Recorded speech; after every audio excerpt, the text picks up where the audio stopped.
So I'm sitting over here in my other office, if you know what I'm saying. And somebody sent me an email and said, "Hey Joe, the Illuminati card game. Go look at the censorship card." Some of you may not have heard of the Illuminati card game. This is something that came out, I think, in 1995. I've got the Wikipedia page up. I'll read you in a second. This guy was raided by the Secret Service under George Bush, Papa Bush Sr., because of his card game, which was practically prophetic on what would be happening and all these cards you could play. And each card was basically something the Illuminati, the elite, would be doing to us. So I'm going to show you this card first, and then I'm going to read you the, let me open this in two links. Pinterest has a posting of the actual card I wanted to show you.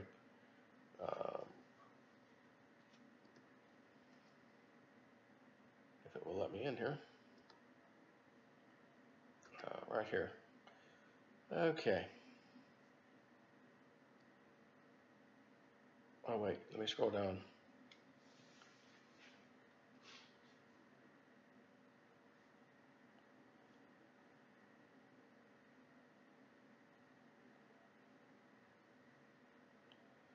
Hold on, scrolling down. I clicked on it. There it is.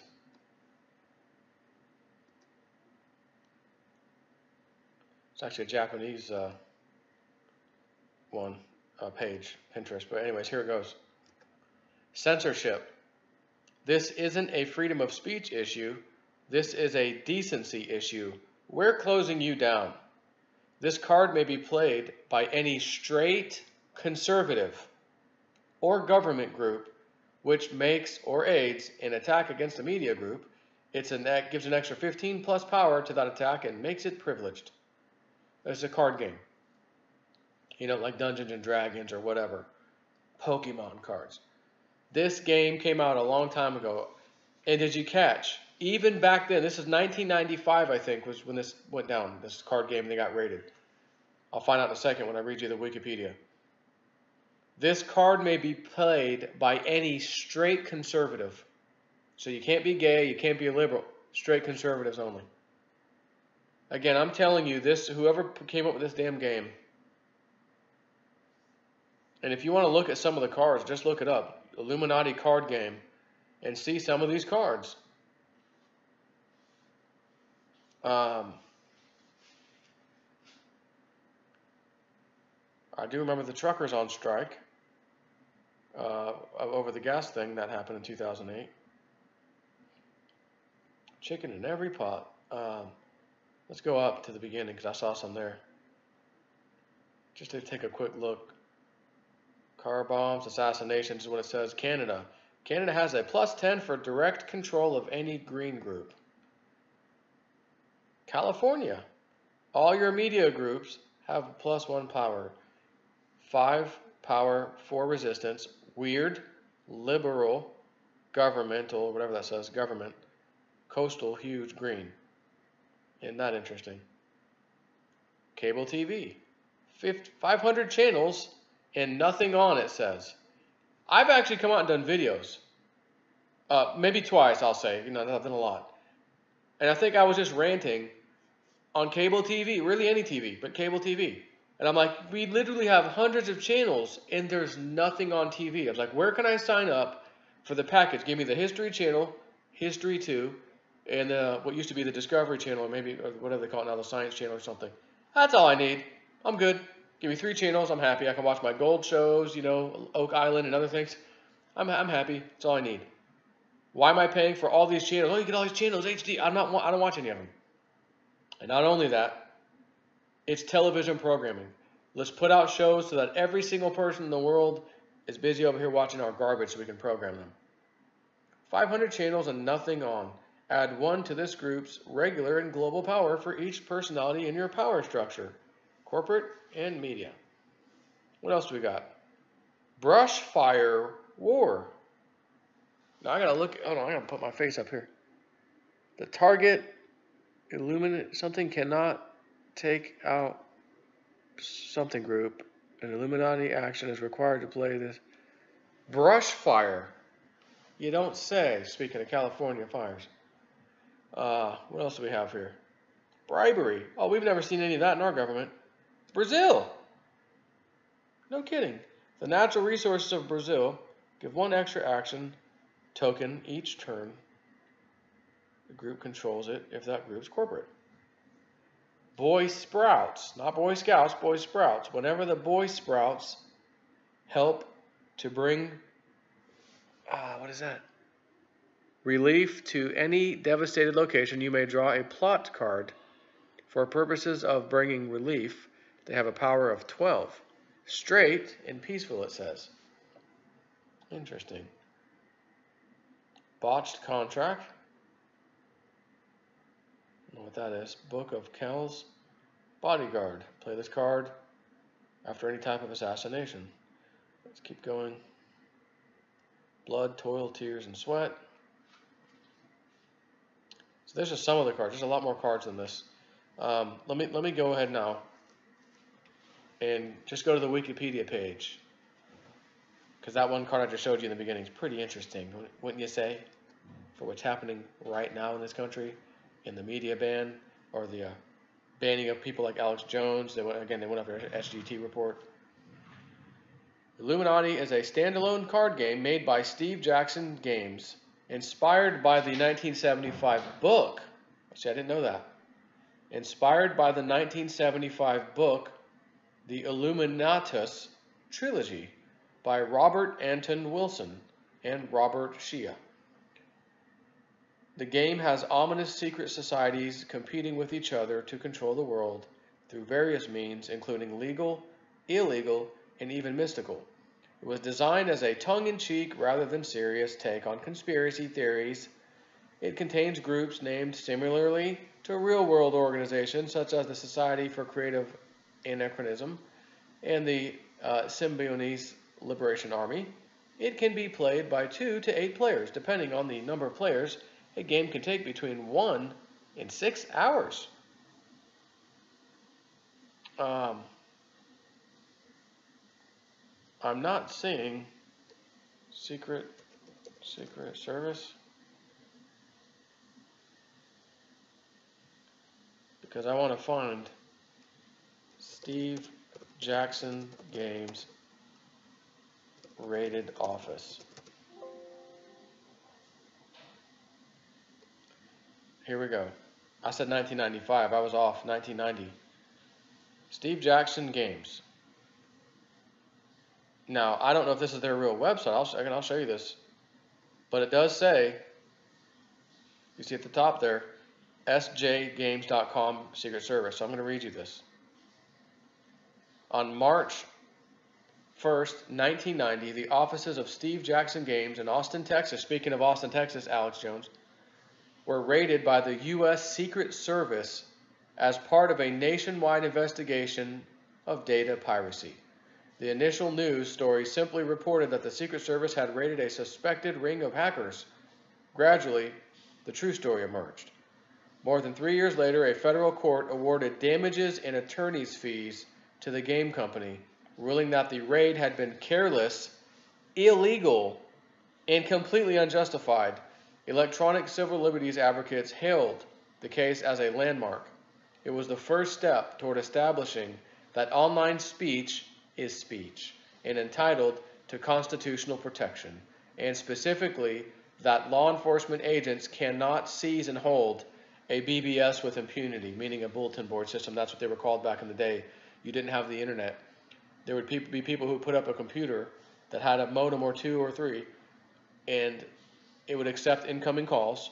You would dial out with your modem to their number. You'd find out through going to meetup groups or whatever, and the BBS system would have like a name, and you'd log in, and there'd be some files you can download or some history or just different things. Some had adult, content.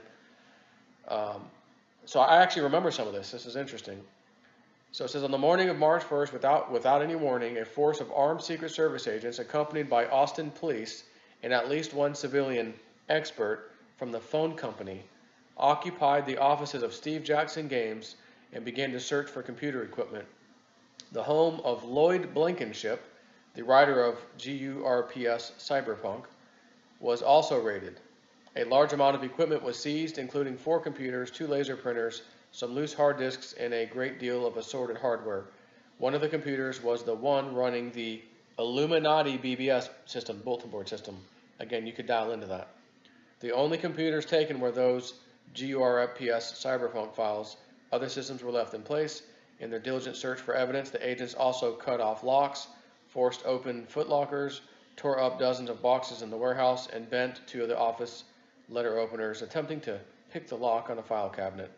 The next day, accompanied by an attorney, Steve Jackson visited the Austin offices of the Secret Service. He had been promised that he could make copies of the company's files. As it turned out, he was only allowed to copy a few files, and only from one system. Still missing were all of the current text files and hard copy for his book, as well as the files for the Illuminati BBS, which was extensive, with their extensive play test comments. In the course of that visit, it became clear that the investigating agents considered GURPS Cyberpunk to be a handbook for computer crime. They seemed to make no distinction between a discussion of futuristic credit fraud using equipment that doesn't exist and modern real-life credit card abuse. A repeated comment by the agents was, "This is real." Over the next few weeks, the Secret Service repeatedly assured the SJ Games attorney that complete copies of the files would be returned tomorrow, but these promises weren't kept. The book was reconstructed from old backups, playtest copies, notes, and memories. On March 26, almost 4 weeks after the raid, some, but not all, of the files were returned. It was June 21st, nearly 4 months later, when most, but still not all, of the hardware was returned. The Secret Service kept one company hard disk, all of Lloyd's personal equipment and files, and printouts of GURPS Cyberpunk and several other things.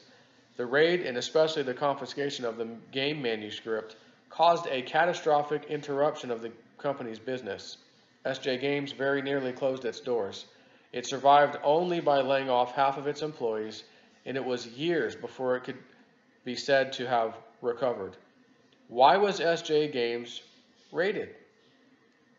That was the mystery until October 21st, 1990, when the company finally received a copy of the Secret Service warrant affidavit at their request. It had been sealed.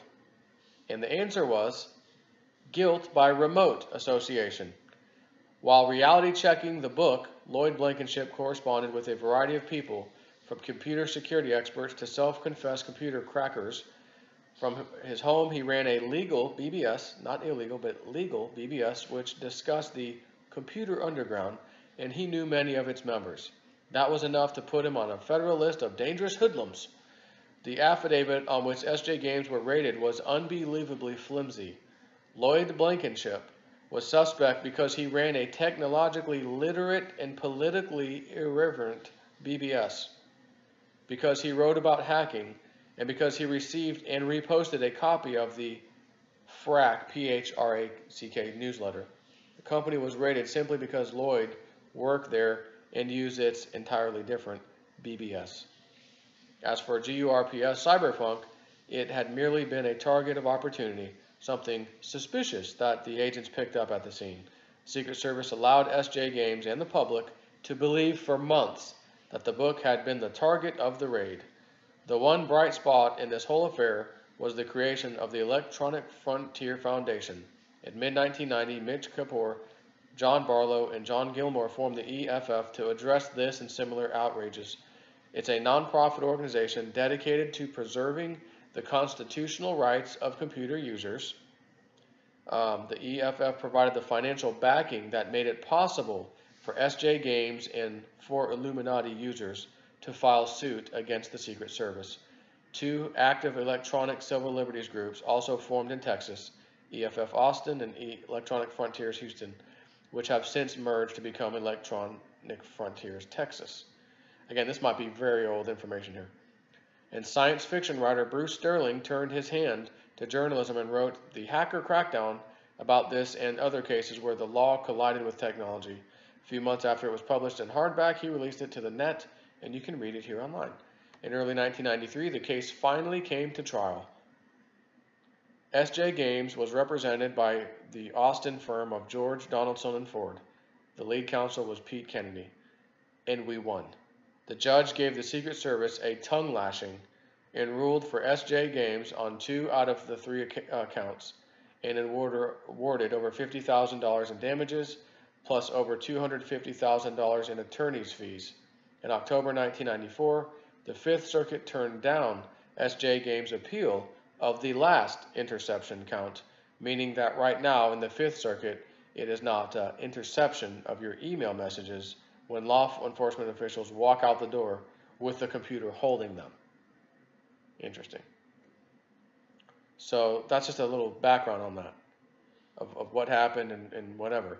I found it very interesting that damn card, censorship, if you're a straight conservative, you can't speak.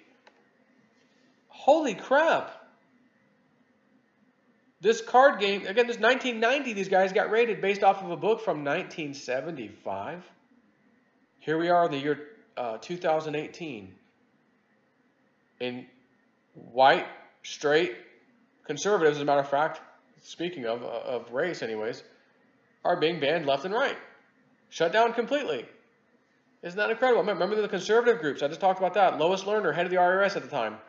People asking for 501c3 status for their political organizations. Oh, you're approved. Liberal, you're approved. Democrat, you're approved.